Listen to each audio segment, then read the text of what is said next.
Esse vídeo vai ser muito curto, porque o que falta para a gente implementar essa parte do código, que é adicionar alguma coisa, ou seja, adicionar alguém à lista, sempre que a gente colocar um nome, um sobrenome e um e-mail, e esses itens vão lá sendo adicionados um a um, é basicamente mostrar o resultado do que vocês já fizeram. Por quê? O que nós fizemos na outra aula? Criamos aqui 3 campos de formulário, lembrando que diferente dos formulários antigos, ou seja, do que se trabalhava em web forms no passado dentro de frameworks da própria Microsoft, nós não precisamos ter os nossos formulários, os nossos dados dentro de um formulário. É bom, sim,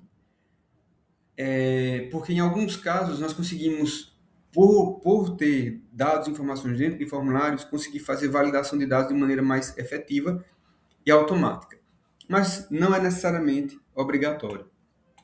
Então, no nosso caso, adicionamos alguns campos que nós fomos buscar por modelo em Bootstrap, né?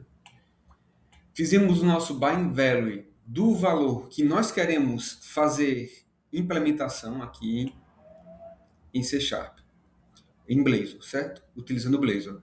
Então, para o nome do estudante, para o sobrenome do estudante e para o e-mail do estudante. E aqui adicionamos um botão onde chamamos um método que vai automaticamente, ao ser carregado, adicionar o estudante que tem os dados aqui preenchidos a uma lista. Nós já fizemos isso aqui, certo? Ou seja, criamos um método, que é esse aqui, onde adicionamos o estudante, e só não fizemos aqui foi mostrar o estudante sendo adicionado na nossa página. Como eu disse, é muito simples. O que é que nós vamos fazer aqui? Então, é a primeira vez que eu vou utilizar com vocês uma, um condicional, uma condicionante. Ou seja, vamos utilizar um bloco de código que vai buscar uma condição. Como é que a gente faz isso? Em Blazor, nós conseguimos, como eu já tinha dito a vocês, estabelecer relação entre blocos de HTML e blocos de código. Para os blocos de código, nós utilizamos sempre o arroba. Aqui, ó, por exemplo, arroba, arroba. Isso quer dizer que aqui eu vou sempre adotar alguma coisa, alguma informação que vai ser compilada no nosso código. Então, no nosso caso aqui, quero mostrar a lista. E eu vou colocar um bloco de condição para isso. Como é que a gente faz? Arroba if. Basicamente isso. Abre e fecha parênteses, abre e fecha chavetas. Isso é a base do nosso bloco de condição. O que é que o if faz? Ele pergunta, ele vai fazer uma pergunta que precisa ser respondida. Então, qual é a pergunta de condição, se, que nós fazemos aqui? Nós vamos fazer uma pergunta para que o nosso objeto, que vai ser pesquisado, que é a nossa lista de estudantes, essa aqui, ó, myclass.students, onde nós estamos guardando a informação do estudante, nós vamos perguntar, existe alguma coisa nessa lista? Se existir, ele vai entrar no código, que é esse aqui, ó, nesse bloco. Se não existir, ele não vai entrar nesse bloco de código. Então vamos lá. Qual vai ser a pergunta? A pergunta é: meu estudante, my student, ponto. Não, perdão, my class, ponto. Students, que é a lista onde a gente está guardando as coisas aqui. Ponto. N, em inglês, certo? O que é que o N faz? Ele checa se existe alguma coisa lá. Porque para já, vejam lá. Quando nós criamos o nosso objeto classe, certo? Vamos lá no nosso objeto myClass. A nossa lista de estudantes ela é vazia. Na verdade, até nula ela vai ser porque ela não tem instanciamento. Ela não foi criada na memória. Ela não foi criada na nossa assemblagem. Logo, ela vai ser vazia e nula. Ou somente nula.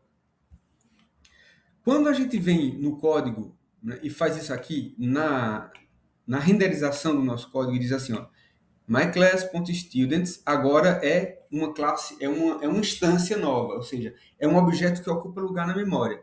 Então, ela deixa de ser nula, passa a existir na memória do meu computador e não vai criar nenhuma exceção para mim. Aí, ela existe, mas ela é vazia. Se eu chamar o N aqui, o que é que o N vai dizer? Opa, não tem nada lá dentro. Por quê? Ela existe, mas ela está vazia. Se eu chamar o N sem fazer isso aqui, ó, eu vou ter uma exception. Por quê? Porque ela não está instanciada, é um objeto nulo que não pode ser consultado. Esse objeto nulo, um objeto nulo não pode ser consultado. Então, ou seja, se eu chamar o N aqui para o students que está nulo por não ter sido instanciado, ele vai gerar uma nulidade. Essa nulidade vai gerar uma exceção, minha aplicação vai crashar. Então, para isso, para evitar isso, eu tenho que ter minha lista instanciada, que é o que a gente fez. Se eu não adicionei nada, ele não vai entrar aqui. Por quê? Porque ela instanciou, mas não foi adicionado. Em que momento é que entra nessa linha? Quando a gente começar a carregar no add. Uma vez que eu carrego no botão add e adiciono pelo menos um objeto dentro da lista, a minha lista passa a ter alguma coisa nela. Então, o meu objeto myClass na lista de estudantes tem alguma coisa?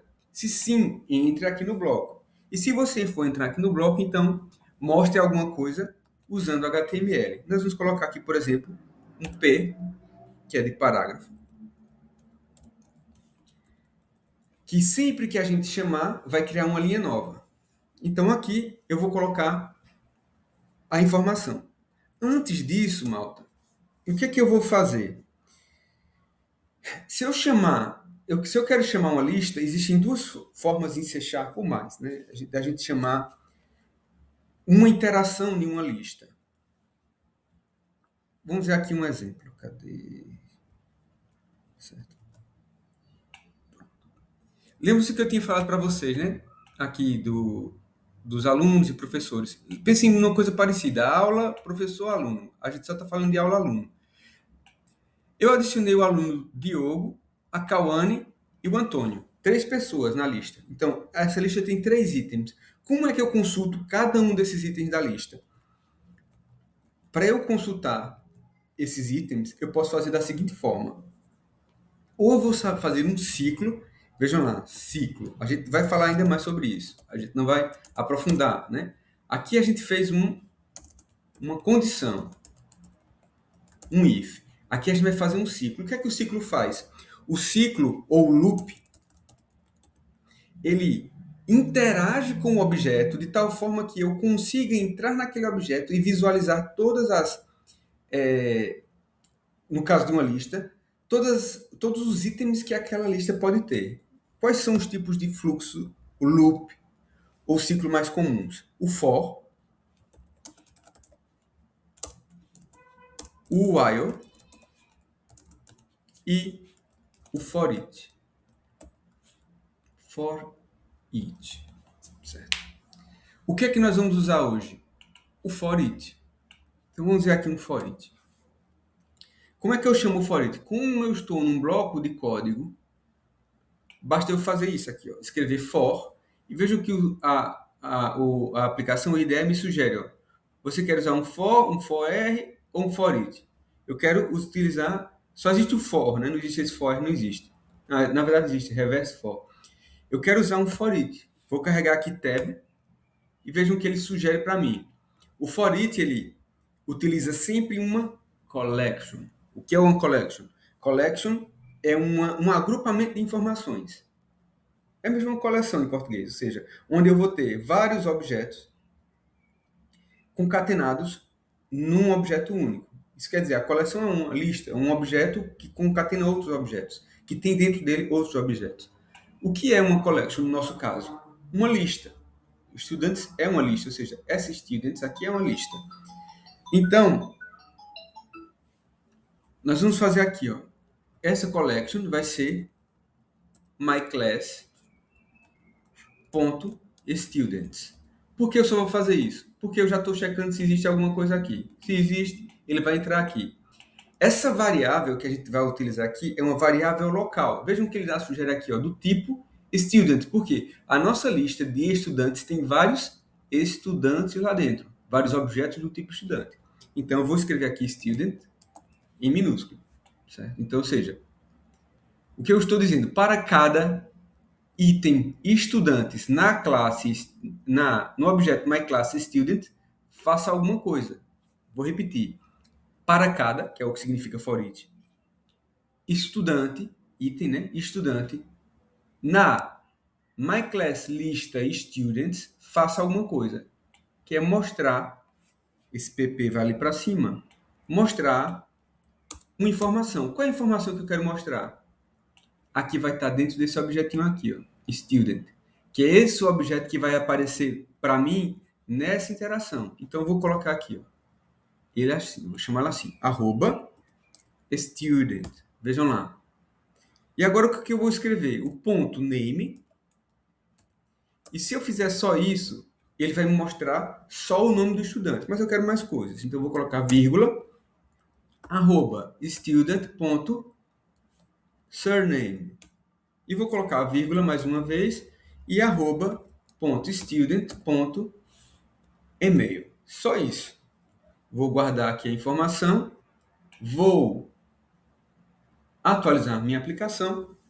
E o que deve acontecer agora? O que vai acontecer aqui, cada vez que nós adicionamos, ele entra aqui, vê se tem algum item. Se tiver, ele vai procurar item a item e vai adicionar a lista. Então, vamos fazer um teste aqui. Por exemplo, vou colocar Fernando Silva, e-mail, fernando@abc.com. Vou adicionar. Vejo que adicionou o nome aqui. Vou agora adicionar um de vocês aqui. Vai ser, por exemplo, David. Vamos lá, David Jorge. E-mail david.jorge@abc.com. Vejam que ele agora já adicionou David Jorge. Então, sempre que eu adicionar um nome, o que é que vai ser feito aqui? Carreguei em adicionar. Ele vai chamar o método com o estudante que a gente criou. E sempre que a gente adicionar um estudante, o que é que a gente está fazendo aqui? Ó? Ele está fazendo um clear no objeto myStudent para permitir que o próximo estudante adicionado seja uma outra pessoa e não seja o mesmo objeto. Ele quebra aqui a relação. E aí, nossa aplicação é renderizada e aí vai vir para esse if. Se não tem item nenhum na lista, ele não vem para cá. Se tem, ele vai procurar cada item da lista e vai mostrar um a um item da lista para que nós consigamos ver. Ok? Vou parar aqui a gravação. Se vocês tiverem dúvidas, é só perguntar. O bloco de código é simples. Eu acho que vocês não vão demorar a fazer. Eu demorei mais tempo explicando do que escrevendo o código.